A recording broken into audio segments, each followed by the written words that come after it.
सभी साथियों को नमस्कार। हिंदी से प्रगत चैनल में आप सभी का स्वागत है। साथियों, आप सभी की जो पढ़ाई है वह सुचारू रूप से चल रही होगी और चली रहनी चाहिए, क्योंकि दिनों की संख्या में कमी आती जा रही है, पेपर नज़दीक आते जा रहा है। तो आपका जो अध्ययन है वह बाधित नहीं रहना चाहिए, निरंतर चलते रहना चाहिए। साथियों, आज हम एलटी हिंदी साहित्य एवं व्याकरण के कुछ चुनिंदा प्रश्नोत्तरों को आप सभी के सम्मुख रखने का प्रयास कर रहे हैं। परीक्षोपयोगी जो प्रश्नोत्तर हैं उनको रखने का प्रयास किया है। तो निश्चित रूप से आप सभी के लिए लाभकारी रहेगी वीडियो, अंत तक बने रहिएगा। और चैनल में पहली बार है तो चैनल को सब्सक्राइब जरूर कीजिएगा, जिससे आपको नई नई वीडियो मिलती रहेगी और आप सभी को इसका लाभ होगा। तो चलते हैं बिना देरी किए हुए पहले प्रश्न की ओर। पहला प्रश्न है साथियों, भारत के संविधान के किस अनुच्छेद में हिंदी को राजभाषा घोषित किया गया है? ठीक है, आपको बताना है कि कौन से अनुच्छेद में हिंदी को राजभाषा घोषित किया गया है, ये बताना है। पहला अनुच्छेद 315, दूसरा अनुच्छेद 343, तीसरा अनुच्छेद 368, चौथा है अनुच्छेद 385। बताइए संविधान के किस अनुच्छेद में हिंदी को राजभाषा घोषित किया गया है? बताइए, विकल्प आप सभी के सामने हैं, सही उत्तर बताइए। साथियों, सही उत्तर है 343। ठीक है, अनुच्छेद 343 से अनुच्छेद 351 तक भाषा का जिक्र है, आप सभी को पता है। तो अनुच्छेद 343 में हिंदी को राजभाषा घोषित किया है, ये अति महत्वपूर्ण है, इसको आप ध्यान रख लीजिए। उसके बाद अगला प्रश्न है, हिंदी का प्रथम महाकाव्य कौन है? हिंदी का प्रथम महाकाव्य बताना है आपने। पहला विकल्प है पद्मावत, दूसरा है पृथ्वीराज रासो, तीसरा है रामचरित मानस, चौथा है रामचंद्रिका। बताइए हिंदी का प्रथम महाकाव्य कौन है?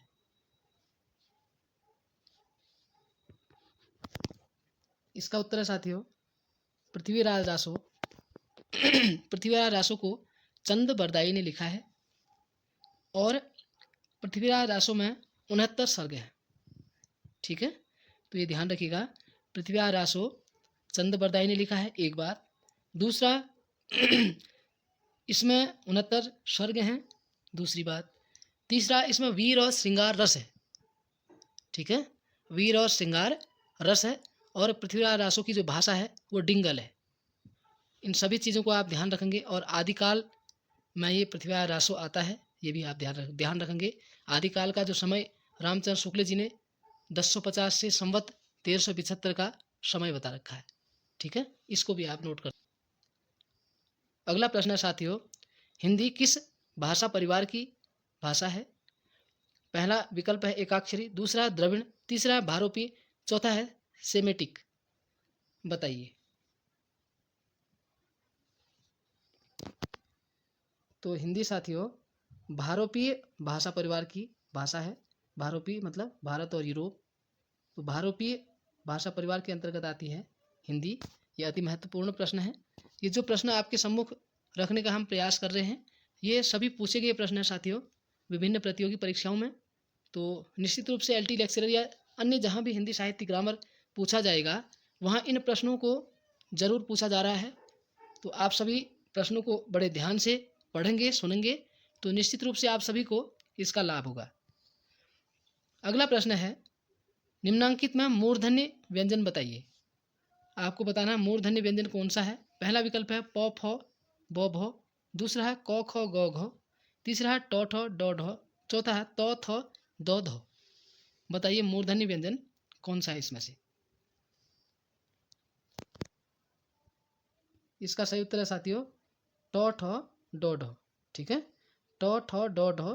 जैसे कि पूर्व में हमने उच्चारण स्थान के बारे में वीडियो में चर्चा की है, तो आप यदि विस्तार से उच्चारण स्थान को जानना चाहेंगे तो पूर्व की जो वीडियो है उनको आप ध्यान से देख लीजिएगा। तो ट ठ ड ढ ये मूर्धन्य व्यंजन के अंतर्गत आता है। ठीक है, उसके बाद है आगे है निम्नांकित में योग रूढ़ शब्द बताइए। आपको बताना है योग रूढ़ शब्द। पहला विकल्प है मलयज, दूसरा है दिवाकर, तीसरा है लंबोदर, चौथा है माधव। बताइए योग रूढ़ शब्द बताइए।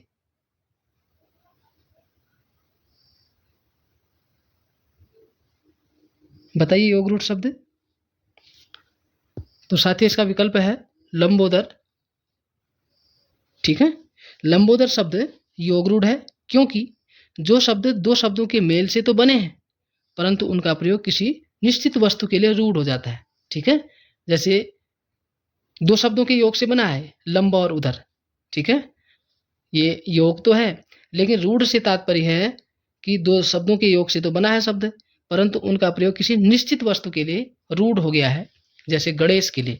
ठीक है, लंबोदर, उसे हम लंबोदर कहते हैं। इसका अगर हम हिंदी अर्थ निकालते हैं तो लंबे उदर वाला, है ना। किंतु यह एक विशिष्ट में गणेश के लिए प्रयोग में आता है या प्रयुक्त किया जाता है। तो ये महत्वपूर्ण प्रश्न है। निम्नांकित पद में कौन सा अलंकार है? साथियों अलंकार पूछा जा रहा है। अलंकार काव्य में काव्य की शोभा बढ़ाने वाले जो तत्व हैं वो अलंकार कहलाते हैं। काव्य शोभा करान धर्मान अलंकारान प्रत्यक्षते। अलंकार की अनेक अनेक परिभाषा दी है आचार्यों ने।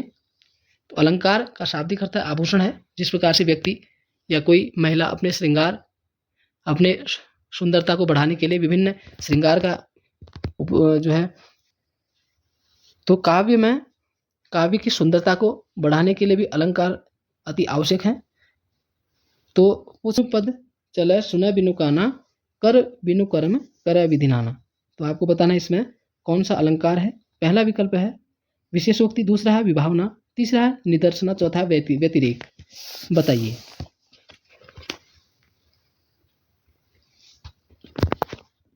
इसमें अलंकार है साथियों विभावना अलंकार। देखिए, ठीक है, अगला प्रश्न है निम्नांकित पद्य किस छंद में है? आपको छंद बताना है। नवल सुंदर श्याम शरीर की सजल नीरद सी कल कांति की। तो इसमें छंद बताना है। मालिनी छंद है, इंद्रवज्रा है, या द्रुत विलंबित है, या शालिनी है। बताइए छंद कौन सा है।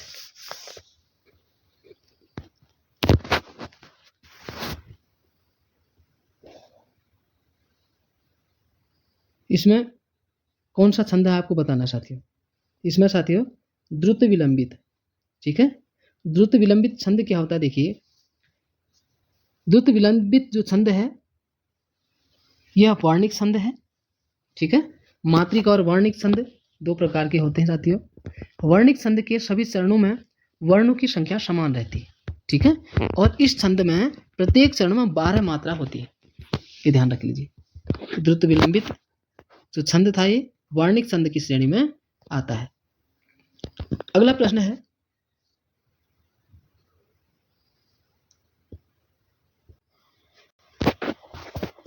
वाक्यम रसात्मकम काव्यम किसका कथन है?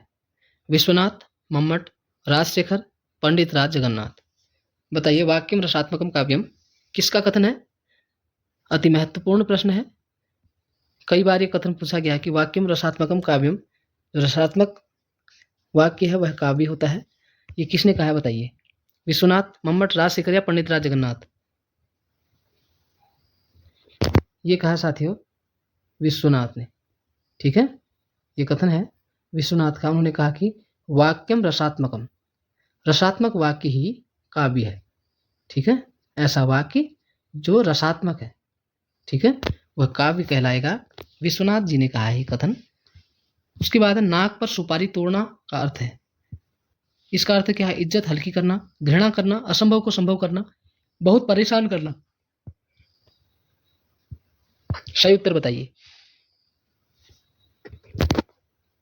इसका सही उत्तर है साथियों बहुत परेशान करना। नाक पर सुपारी तोड़ना है। ठीक है, नाक पर सुपारी तोड़ना मतलब बहुत परेशान करना।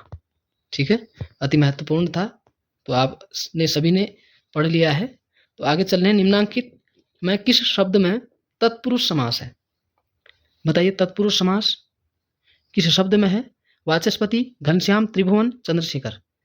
पूर्व में हमने समास की भी, संधि समास, इन सब की वीडियो बना रखी है। आप विस्तार से समास को पढ़ना चाह रहे हैं तो हमारे पूर्व की वीडियो को जाइए, देखिए और पढ़िए वहाँ। तत्पुरुष समास जिसमें उत्तर पद प्रधान होता है साथियों, और द्वितीया से लेके सप्तमी तक विभक्तियों का लोप होता है, तो तत्पुरुष समास। बताइए कि किसमें तत्पुरुष समास है? वाचस्पति, घनश्याम, त्रिभुवन या चंद्रशेखर। तो इसका उत्तर है साथियों वाचस्पति। वाचस्पति में तत्पुरुष समास है साथियों। इसका जो समास विग्रह है तो ऐसे बनेगा, वाच का पति, वाच यानी वाणी का पति, वाचस्पति है ना। जिस समास पद में विभक्ति चिन्हों का लोप होता है तत्पुरुष समास कहलाता है। ठीक है, यहाँ का विभक्ति चिन्ह का प्रयोग हुआ है। ठीक है, का जैसे हमने कहा कि वाच यानी वाणी का पति। ठीक है, षष्ठी तत्पुरुष कहेंगे इसको हम, जैसे हम आपको पूर्व में भी बता चुके हैं। द्वितीय से लेकर सप्तमी विभक्ति तक विभक्ति चिन्हों का जो लोप होता है तो उसके अंतर्गत हम उस समास को उस श्रेणी में रखते हैं। तो यहाँ वाचस्पति तो हम कहेंगे कि वाच यानी वाणी का पति, षष्ठी तत्पुरुष समास है। ठीक है, उसके बाद है पित्राज्ञा में कौन सी संधि है? संधि की भी हमने पूर्व में विस्तार से पढ़ाई है साथियों। तो पूछा जा रहा है पित्राज्ञा में कौन सी संधि है? गुण संधि, यण संधि, पूर्व रूप संधि, पर रूप संधि। बताइए। पित्राज्ञा में यण संधि है साथियों, है ना, क्योंकि जहां ई ई उ और री के बाद भिन्न स्वर यानी ई आए तो उसका य हो जाता है ना, और उ और उ का व हो जाता है तथा री का र हो जाता है, वह यण संधि होती है। या इसको हम ये भी कह सकते हैं इक को यण हो जाता है। ठीक है, ई उ री को य बरल हो जाता है। ठीक है, तो ऐसे भी इसको हम याद कर सकते हैं। ठीक है, आगे चल रहे हैं। हिंदी शब्दानुशासन के रचनाकार का नाम बताइए। हिंदी शब्दानुशासन के रचनाकार कौन है? आपको बताना है। अति महत्वपूर्ण प्रश्न है साथियों। पहला विकल्प है पंडित किशोरीदास वाजपेयी, दूसरा है महावीर प्रसाद द्विवेदी, तीसरा रामचंद्र शुक्ल, चौथा विद्यानिवास मिश्र। बताइए हिंदी शब्दानुशासन। इसका सही उत्तर है साथियों किशोरीदास वाजपेयी। हिंदी शब्दानुशासन किशोरीदास वाजपेयी का है हिंदी शब्दानुशासन। आगे चल रहे हैं। कालक्रम के अनुसार निम्नांकित रचनाओं का सही अनुक्रम बताइए। कालक्रम के अनुसार से आपको निम्नांकित रचनाओं का सही क्रम बताना साथियों। पहला विकल्प है राग दरबारी, झूठा सच, चंद्रकांता, गोदान। दूसरा है झूठा सच, चंद्रकांता, गोदान, राग दरबारी। तीसरा है चंद्रकांता, गोदान, झूठा सच, राग दरबारी। चौथा है गोदान, राग दरबारी, झूठा सच, चंद्रकांता। बताइए, कई परीक्षाओं में पूछा जा रहा है क्रम, रचनाओं का क्रम। आपको रचनाओं का क्रम जो सही अनुक्रम है सन के हिसाब से वो आपको बताना है। सही अनुक्रम बताइए।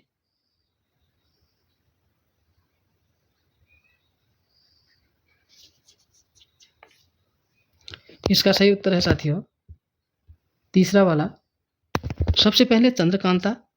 ठीक है, चंद्रकांता 1891, दूसरा है फिर गोदान 1935, तीसरा है झूठा सच 1960 में, उसके बाद आता है राग दरबारी 1968 में।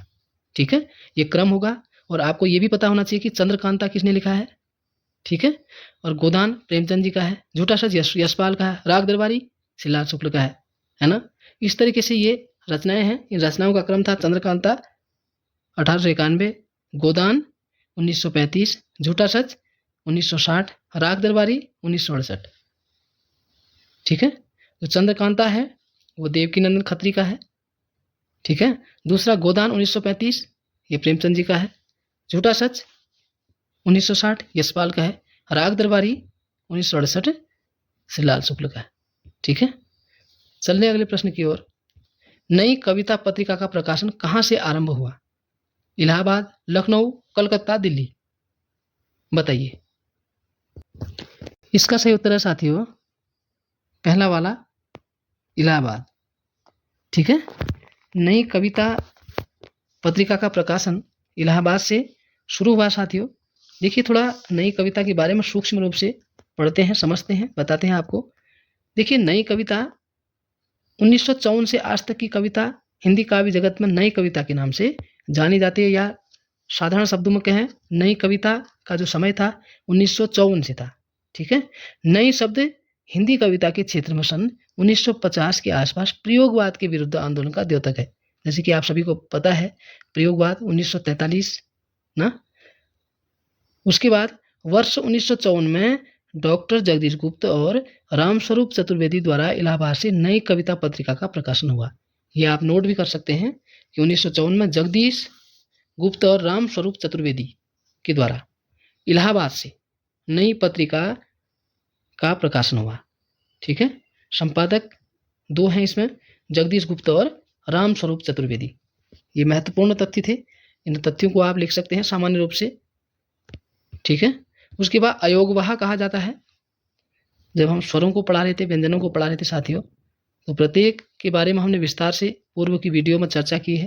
तो आपको बताना है अयोगवाह किसे कहते हैं या कहा जाता है। विसर्ग को, महाप्राण को, संयुक्त व्यंजन को, अल्प प्राण को। बताइए सही उत्तर साथियों। विसर्ग को अयोगवाह कहा जाता है। देखिए, अयोगवाह मतलब बिना किसी मेल या योग की अर्थ वहन करता है जो। ठीक है। ये जो अयोगवाह है साथियों, ये हिंदी वर्णमाला में न तो स्वरों की श्रेणी में आते और न व्यंजनों की श्रेणी में आते। ठीक है। और लेकिन वर्णमाला में इनका स्थान स्वर के बाद तथा व्यंजन से पहले आता है, ये ध्यान रखेंगे। ठीक है।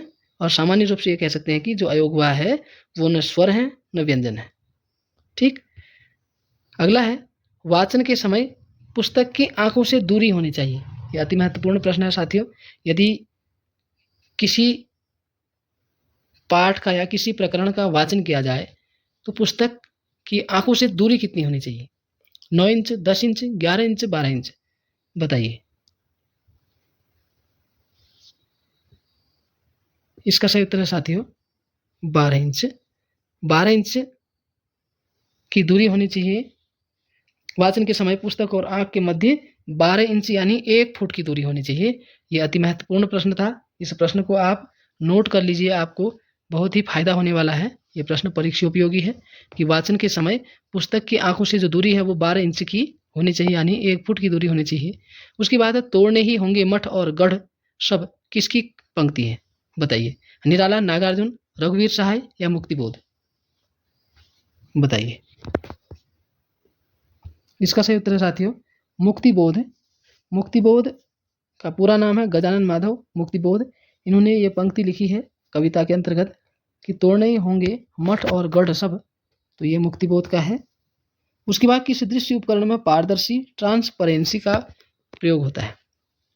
ओवरहेड प्रक्षेपक यानी प्रोजेक्टर में, या स्लाइड प्रक्षेपक या प्रोजेक्टर में, अपारदर्शी प्रक्षेपक या ओपेक प्रोजेक्टर या एपिडाइस्कोप में, या फिल्म स्ट्रिप में? बताइए। किस दृश्य उपकरण में पारदर्शी ट्रांसपेरेंसी का प्रयोग होता है? बताइए। इसका सही उत्तर है साथियों ओवरहेड प्रक्षेपक यानी OHP। ओवरहेड प्रोजेक्ट इसे कह सकते हैं OHP। इसमें जो है पारदर्शी यानी ट्रांसपेरेंटी दृश्य उपकरण का प्रयोग होता है। ठीक है। अगला प्रश्न है, तदीय समाज की स्थापना किसने की थी? दयानंद सरस्वती, दूसरा है राजा राम मोहन राय, तीसरा है भारतेंदु हरिश्चंद्र, चौथा है केशव चंद्र सेन।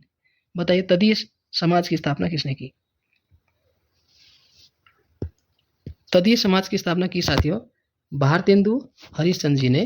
जो भारतेंदु युग में आते हैं, आधुनिक काल में जो प्रथम युग है भारतेंदु, फिर द्विवेदी है, फिर छायावादी है, फिर छायावादोत्तर है, ऐसे आगे भी चलते रहता है क्रम।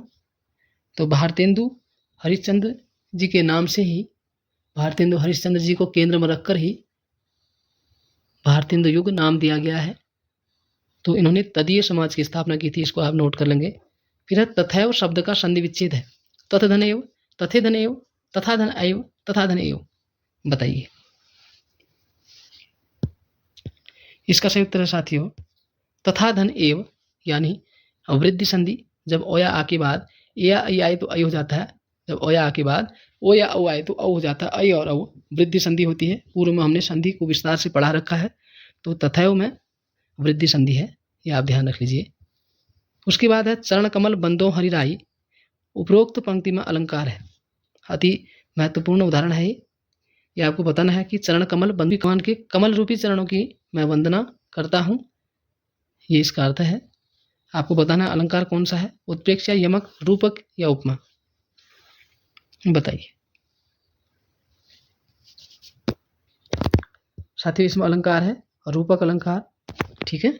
रूपक में क्या होता है साथियों, उपमेय तथा उपमान में अभेद आरोप होता है, या उपमेय तथा उपमान में भेद रहित आरोप होता है, तो वहाँ रूपक अलंकार होता है ना। तो भगवान के कमल रूपी चरणों की मैं वंदना करता हूँ, ऐसे चरण जो कमल रूपी है, ठीक है। तो यहाँ भेद रहित आरोप हो रहा है। करुक होई बाचाल पंगु चढ़े गिरिवर गहन, जासु कृपा सुदयाल द्रवहु सकल कलिमल दहन। उपरोक्त में छंद है, आपको छंद बताना है। दोहा, चौपाई, सोठा, रोला, बताइए कौन सा छंद है, छंद बताइए साथियों। इसमें साथियों सोरठा, ठीक है, सोरठा। अब सोरठा में क्या होता है साथियों, पहले तथा तीसरे चरण में 11-11 मात्राएं होती हैं, दूसरे और चौथे चरण में 13-13 मात्रा होती है, यह आपको ध्यान रखना है। और सोरठा का जो उल्टा है वो दोहा होता है। दोहा में क्या होता है साथियों, प्रथम और तृतीय चरण में 13-13 मात्रा, द्वितीय और चतुर्थ चरण में 11-11 मात्रा है, ठीक है, ये इसको आपको ध्यान रखना है। उसके बाद मधुलिका जयशंकर प्रसाद की किस कहानी की पात्र है, अति महत्वपूर्ण प्रश्न है, कई परीक्षाओं में पूछा गया है। मधुलिका जयशंकर प्रसाद की किस कहानी की पात्र है। छायावाद में आते हैं, जयशंकर प्रसाद बहुत बड़ा नाम है, इन्होंने कई उपन्यास और कहानियाँ लिखी हैं साथियों। तो आपको बताना है कि मधुलिका जयशंकर प्रसाद की किस कहानी की पात्र है। आकाशदीप, इंद्रजाल, गुंडा या पुरस्कार, बताइए। सही उत्तर है साथियों पुरस्कार, ठीक है। मधुलिका जयशंकर प्रसाद की पुरस्कार कहानी की मुख्य स्त्री पात्र है, ठीक है। और पुरस्कार कहानी जयशंकर प्रसाद के 5वें कथा संग्रह में संकलित है, यह प्रकाशित हुई है ना। आधे अधूरे नाटक के रचनाकार हैं अमृतलाल नागर, मन्नू भंडारी, मोहन राकेश, निर्मल वर्मा, बताइए आधे अधूरे नाटक। इसका सही उत्तर है साथियों मोहन राकेश। देखिए जो आधे अधूरे नाटक है उसके जो रचनाकार हैं, ठीक है, तो उनमें एक नाटक है मोहन राकेश का आधे अधूरे, ठीक है। अब देखिए आधे अधूरे में क्या हुआ है कि मध्यम वर्गीय परिवार के विघटन पर आधारित नाटक है, ठीक है, मध्यम वर्ग के विघटन पर, ठीक है, मध्यम वर्गीय परिवार के विघटन पर आधारित नाटक है ये आधे अधूरे। ये अति महत्वपूर्ण नाटक है, इसलिए ये प्रश्न हमने सम्मिलित किया है। तो ये मोहन राकेश जी के जो प्रसिद्ध नाटक हैं उन प्रसिद्ध नाटकों में ये आधे अधूरे नाटक भी बहुत प्रसिद्ध है, इसको आप ध्यान रखेंगे। उसके बाद की वर्तनी की दृष्टि से निम्नलिखित में शुद्ध शब्द है रचयिता, रचयिता, रचयिता, रचयिता, बताइए शुद्ध वर्तनी, बताइए शुद्ध वर्तनी, बताइए साथियों। इसका सही उत्तर है साथियों रचयिता, ठीक है, ये रचयिता गलत है, रचयिता गलत है, रचयिता गलत है, तो शुद्ध है रचयिता, ठीक है। उसके बाद कर्म कारक का चिन्ह है, आपको कारक चिन्ह भी हमने पूर्व में चर्चा की है, तो कारक चिन्हों के बारे में आपको बता रखा है। तो आपको बताना कर्म कारक ने, से द्वारा, को के लिए, हेतु,